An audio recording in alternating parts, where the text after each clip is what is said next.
थियो सेकेन्ड चल्यो कि नै आज हामी दुईटा साथै छौँ आज मौकाले भेट भएको छ अनि आज प्रोग्राम मौरीको केही जानकारी लिनको लागि हामी यो वडामा उपस्थित भएको छौँ र सबैमा चाहिँ मिठो माया सदैव हाम्रो यात्रा चाहिँ शुभ रहोस् भन्ने हाम्रो सबैको कामना व्यक्त गर्न चाहन्छु तल्नु रातो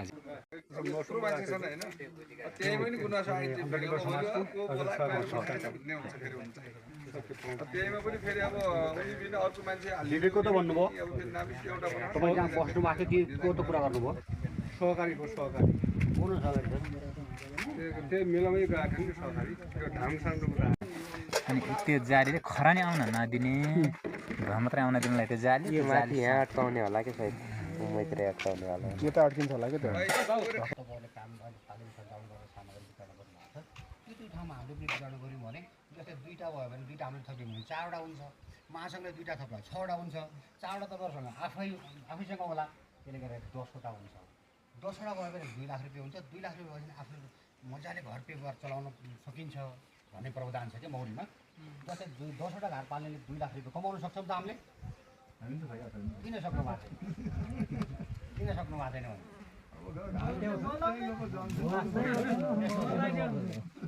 हुन्छ ठिक छ त्यो त विषयमा होला अरूलाई पनि आफ्नो जानु उठ्नुमा होला र यो कार्यक्रम जस्तै जाने जाजरकोट भूकम्प प्रभावित क्षेत्रमा चाहिँ जीविका उपार्जन गर्ने भन्ने छ यो कार्यक्रमको अध्यक्षता ग्रहण गरिदिनको लागि मैले अरूलाई हार्दिक अनुरोध गरेँ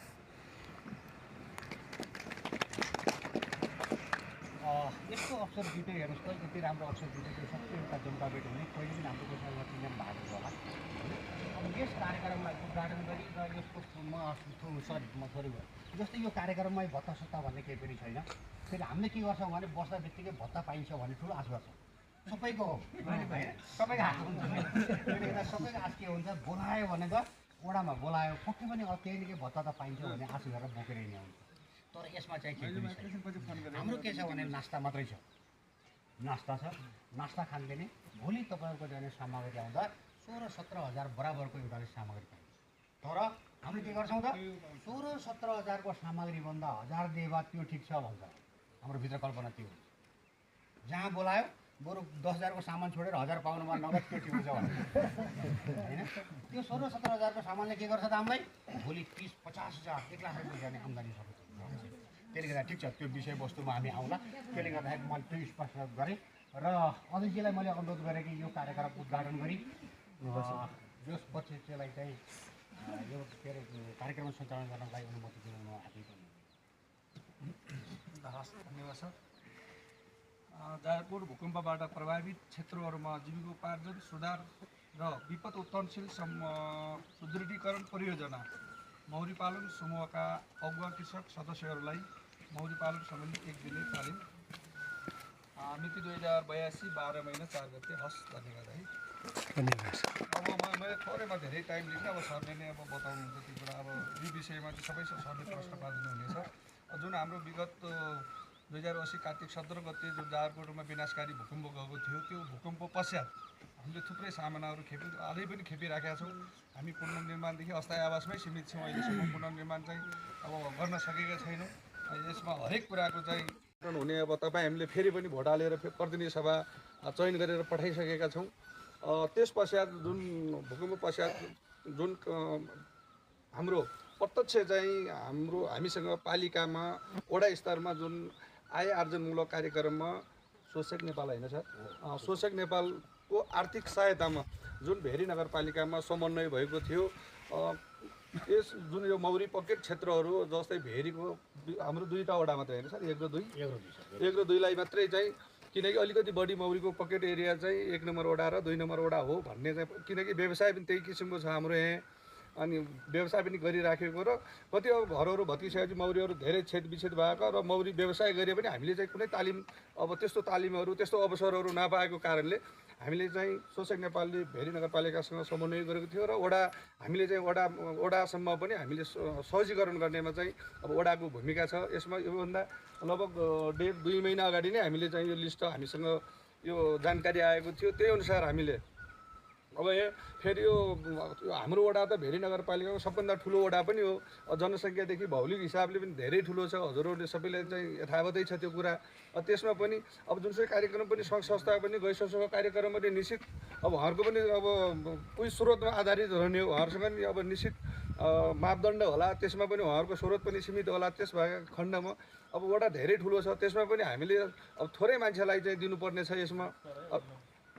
नमस्ते नमस्ते। अब यत्रो वडाभरि भित्रबाट हामीले 35जना मात्रै छनौट गरी पठाइदिनु पऱ्यो। 35जना भन्ने छ। अब 35जनामा पनि हामीले कसरी छान्यौँ तपाईँहरूलाई भन्दाखेरि अब मैले वडा अध्यक्षले मात्रै छानेको छैन, यसमा कृषकहरू पनि बस्नु भएको छ। अब वडाको अरू प्रतिनिधि पनि हुनुहुन्छ, उहाँलाई पनि जानकारी छ। अब त्यसमा छान्ने क्रममा पनि जस्तै यहाँ मौरी व्यवसायवाला हजुरहरूभन्दा पनि अरू पनि हुनुहुन्छ, यहाँ थुप्रै हुनुहुन्छ। जस्तै अगाडि चाहिँ व्यवसाय गरेका कुनै न कुनै माध्यमबाट चाहिँ सेवा लिएका, तालिम लिएका, अनुदान प्राप्त गरेका नगरपालिकाबाट होस् अन्य गैर संस्थाबाट होस् थुप्रै छन्। उहाँहरूले लिनुभएको छ। लिएको मान्छेलाई चाहिँ हामीले यहाँ बोलाएको छैनौँ। अब यहाँ पनि देख्नुभयो होला हजुरहरूले सबै नयाँ अनुहार छन्। कार्यक्रम नलिएकै मान्छे हुनु होला जस्तो लाग्छ मलाई। हामीले त्यसरी छान्या। योभन्दा अगाडि चाहिँ विशेष गरी लिनुभएको छ। यहाँ पनि थुप्रै कार्यक्रमहरू पनि आए योभन्दा अगाडि। जुन कार्यक्रम लिनुभएको छ, अनुदान लिनुभएको छ, उहाँहरूलाई चाहिँ हामीले चाहिँ उहाँहरूलाई समावेश गराएको छैनौँ। तालिम पनि लिनुभएको छ। अब हामीलाई किन बोलाइएन, हामीले पनि त व्यवसाय गरेका छौँ भन्ने कुरा उहाँहरूलाई त अप्ठ्यारो लाग्न सक्छ कसैलाई। हामीले योपटक चाहिँ नयाँ विशुद्ध नयाँ अलिअलि व्यवसाय गरेका र अन्य कुनै वडा कार्यालय होस्, स्थानीय नगरपालिकादेखि लिएर अन्य सङ्घ संस्था गैर संस्था नजोडिएका कृषकहरूलाई एकचोटि चाहिँ नयाँ कृषकहरूलाई पनि त जोड दिउँ, त उहाँहरूलाई पनि तालिम दिउँ भन्ने मनसायले चाहिँ हामीले चाहिँ यसरी नै तपाईँहरू यति 35जना अब कोही आउनु भएको छैन, उपस्थित हुनुभएको छैन, उहाँहरूलाई चाहिँ हामीले जानकारी गरेका छौँ। आउनु होला, कोही आउँदै हुनुहुन्छ बाटोमा एकछिन पुग्नु होला। त्यति भन्दै त्यसरी नै मैले जानकारी गरेँ। त्यसरी नै हामीले हजुरहरूलाई छनौट गरेको हो। अब यसमा सरहरूले अब जस्तै एक दिनमा त अब सबै कुरा त यहाँ सिकिन्छ भन्ने त छैन। केही अनुभव त हजुरहरूले आफै अब हिजोदेखि चाहिँ अब मौरीलाई व्यवस्थापन गर्दै पाल्दै आफ्नो आय आर्जनको लागि आफ्नो व्यवसायको लागि चाहिँ गर्नु भएको छ। त्यहीमा पनि आज एक दिन टेक्नेटिभ केही न केही कुरा त बुझ्नुहुन्छ पक्कै पनि। त्यही कुरालाई आफूले गरेको काम र प्लस थप चाहिँ सरहरूबाट चाहिँ अब के अब प्राविधिक कुराहरू, टेक्निकल कुराहरू के हुन्छ सरले चाहिँ प्रष्ट बनाउनु हुनेछ। हामीले गर्दा गर्दै हाम्रो सर आइपुग्नु भयो फेरि होइन। हामीले चालु गर्दा गर्दै सर पनि ठ्याक्कै आइपुग्नु भयो। यो साइडबाट सर आउनु भएको छ। सरले जाने आफ्नो परिचयसहित यो कार्यक्रमलाई स्पष्ट पारिदिनुको लागि बेला गएर टाक्टुक मह पनि बेचेर मान्छे हो। नयाँ त बाहुन ठानाबाट गएर मह बेचेर आउनु भयो भने हजुर तर बेला मौसम बेचेर 3 दिन स्टोरमा बसेर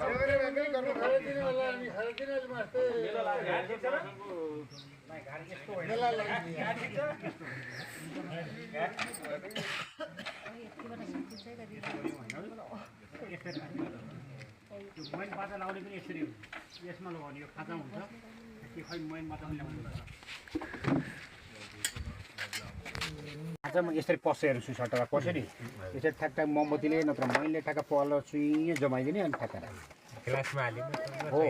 गरेर यसरी राखिदिएपछि बहुत छिटो काम गर्छ। यसको काम यो है त मैन पाता हुन्छ। यसलाई उता राखिदिनु पर्छ। यसको काम सिद्धियो। अनि यसलाई यसरी राख्ने हजुर यसरी फेरिबरु यसरी राखिदिने पाता जम्मा राख्ने कोही त्यत्तिकै राखिदिने सब यसमा उठाउँछ होइन। यो पनि मगाड आजभन्दा धेरै वर्षपछि मगाड आए जस्तो रहेछ।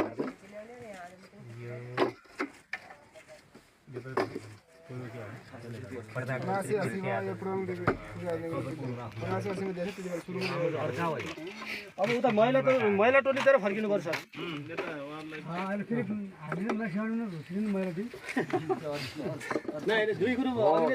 हाम्रोमा यति मौरी छ होइन है। यसमा मौरी छ। यसलाई के गरेर राख्ने भने यसरी राख्ने।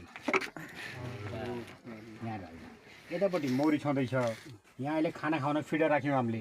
जस्तै खाना खान्छौँ उसले रातभरिमा लिएर जान्छ क्या मर्दैन। यस्तो हुन्छ यहाँ हिँड्ने बाटो बनाएको छ। टक्क तल जान्छ टक टक टक ल्याउँछ भित्र लिएर उसले रातभरिमा चाहिँ पानी धेरै भयो भने मर्छ। धेरै नडुब्ने यसको चाहिँ उपाय त्यसले गर्दा यहाँ सट्ट तल जाने तर गएर नलर्कियोस् भनेर खर्च बनाएको छ। यसमा जान्छ हो। यसलाई चाहिँ यसरी खाना खुवायौँ भने एकदम मजबुत हुन्छ कि यो मुरेदारको चाको यसमा राख्नु सकिन्छ। के मुडेगारहरू सार्नलाई ए मुडेगारहरू सार्नलाई ल ठिक छ मुडेघरको ताल तानेर यसमा हो मुडेगारबाट सार्न सिक्नु भएको छ सिकेन सिक्नु भएको छैन मैले त गरेको सिक्नु भएको छैन भने के छ भने जस्तै यसलाई घारलाई तयारी गर्नुहोस् पहिले हातमा पन्जा लाउनुहोस् धागो काट्नुहोस् धागोलाई यत्र लामा लामा 3-4वटा 10वटाको धागा काट्नुहोस् त्यसमा कति छ धागा काटेर मजाले बस्नुहोस् सर मैले अलिक थोरै कुरा काटेँ हजुर अलि यता फर्किनु पऱ्यो उताको टोललाई पनि देखिनु टाइप बनाउनुपर्छ मैले पनि भएन अलि यता अगाडि आउनु भयो कहाँ छोरीलाई गरेर बस्नु भएको त्यही कुरा एकछिन रिगर्दिनु छ बाबुले ल अलि नजिक आउनु नजिक सन सन यता सर्नु किन यो 10चोटि बोलाउने एकचोटि उठ्न आउनु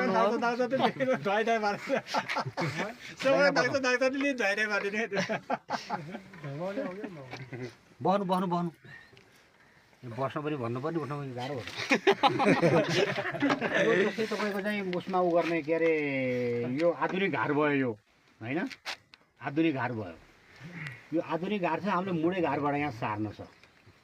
सार्दाखेरि के गर्ने भन्नुहुन्छ भने मजाले यसलाई घार तयार गर्ने पहिले त्यसपछि पन्जा लगाउने धागो काटेर राख्ने एउटा कटरमा पानी राख्ने यसलाई पानी राख्ने अनि त्यसपछि चाहिँ मजासँग बस्ने अनि एकजना साथीलाई कोहीलाई भन्ने मुडे घाट तल झराला भन्ने त्यहाँ माथि नै हुन्छ नि मुडे घाट त माथि त काम गर्न मिल्दैन के अरे तल झराला भन्ने तल झराल्ने मुडे घार खोल्ने खोलेर चाहिँ त्यसले ल्याउँछ त यो पुताइराख्ने फेरि सिद्धि लाग्छ यसलाई यस्तो है त यो यसरी जाने मौरी हामीले हेऱ्यौँ भने यो धुवा दिनको लागि यो धुवा दियो भने के हुन्छ त मौरी लाटिन्छ साइड सर्छ या चाहिँ आनन्दले बस्छ रिसाउँदैन कि हो यसो काम भनेको यस्तो हो यसो काम भनेको यो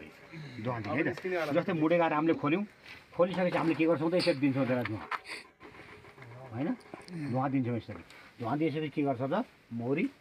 उता सर्छ त्यसपछि हामीले के गर्छौँ चक्कु लिन्छौँ होइन एउटा बाटा राख्छौँ त्यसपछि एउटा पन्यु लिन्छौँ अनि आनन्दले सबै सामग्री लिएर बस्छौँ यहाँ मुडेघार तल आइसक्यो त्यसपछि के गर्छौँ त मुडेघार खोल्छौँ खोलेर धुवा दिउँ त्यसपछि हामीले के गर्छौँ चक्कुले चक्कुले नत्र पन्यले एउटा हात तल राखेर ठ्याक्क माथिको के निकाल्छौँ पोला निकाल्छौँ पोला निकाल्दा के माथिको मह हुन्छ तलकोमा के हुन्छ चल्ला हुन्छ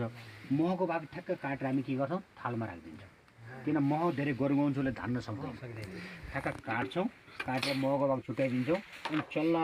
चल्लाको भागहरू ठ्याक्क यहाँ राखेर के गर्छौँ त यसले बाँधिदिन्छौँ फेरि धागोले ठ्याक्क धागोले बाँधिदिन्छौँ यसलाई यो धागोले बाँधे तल झर्दैन कि यस्तै बाँध्दै यस्तै राख्दै एउटामा 5-6वटा 6-7वटा हुन्छ अनि 5-6वटा मजाले यस्तै बाँध्दै राख्दै गर्छौँ होइन राखेर त्यहाँ सिद्धिसकेपछि हामीले के गर्छौँ त चल्ला त सबै यहाँ आइसक्यो अनि त्यहाँ भित्रबाट हामीले हातले सोर्छौँ मौरीलाई यहाँ हाल्छौँ हातले सोर्छौँ यहाँ हाल्छौँ होइन सबै जब त्यहाँ रानी आइसक्यो भने एकछिन त मौरी झिल्लिन्छ रानी आइसक्यो भने सबै यहाँ आउँछ फेरि सबै यहाँ आउँछ चल्लातिर आउँछ अनि त्यहाँ निस्किसकेपछि अलिअलि त्यहाँ मौरी भइसकेको हुन्छ नि त्यो मुडे घारलाई त्यहाँ नजिक नराख्ने फेरि मुडे घार भएको ठाउँमा यसलाई लगेर राखिदिने अनि त्यसलाई त्यहाँ टाढा लगेर राख्छ त्यही त रानीको स्मलहरू हुन्छ फेरि त्यसैमा आएर बस्छ त्यसलाई टाढा छोडिदिने सबै मौरीहरू यहाँ आउँछ अनि त्यसपछि त्यो घारलाई भोलिपल्ट ल्याएर कता राख्ने हो राखिदिने टाढाभन्दा सधैँ जङ्गलमा छोड्ने भने होइन है पछि ल्याउने गरेको थिएँ ल्याएर अन्त खोजेर राखिदिने अनि त्यसपछि माथि आएर यो ढक्कन लगाइदिनुहोस् यसमा बोरो लगाइदिनुहोस् बोरो राखिदिनुहोस् त्यसपछि ढक्कन लाउनुहोस् राख्नुहोस् यो कुहिलेको चिन्डी केही पनि पर्दैन केही पनि पर्दैन त्यहाँ मौरीले खुरु काम गर्छ तपाईँ यहाँ चल्ला निकाल्छ पोला माग्दै जान्छ यसलाई थप्दै जानुहोस् माग्दै जान्छ यसलाई त सार्दै जानुहोस् फेरि यसमा 2 फेरि मौरी छ पुरै हालिदिनु भयो भने तापक्रम मेन्टेन गर्न सक्दैन है फेरि धेरै थोरै मौरी छ त्यो पोला मात्रै गर्मीमा चाहिँ सक्छ जाडोमा चाहिँ सक्दैन ए अनि सर यो तलको मात्रै भयो नि त्यो आधा मह त्यहाँबाट निकालेर चल्ला होइन यसमा सुपरको निकाल्ने त्यसपछि चाहिँ आधा यसको पनि निकाल्दिने धेरै मह निकाल्नु पऱ्यो नि अहिले त पहिले सुपरको निकाल्दिने सुपरमा मह मात्रै हुन्छ चल्ला पनि हुँदैन योभन्दा अर्को भाग निकाल्दिने अनि तलको के गर्ने त आधा निकाल्दिने आधा थोरै हुन्छ निकाल्दैछ हाम्रो धेरै मह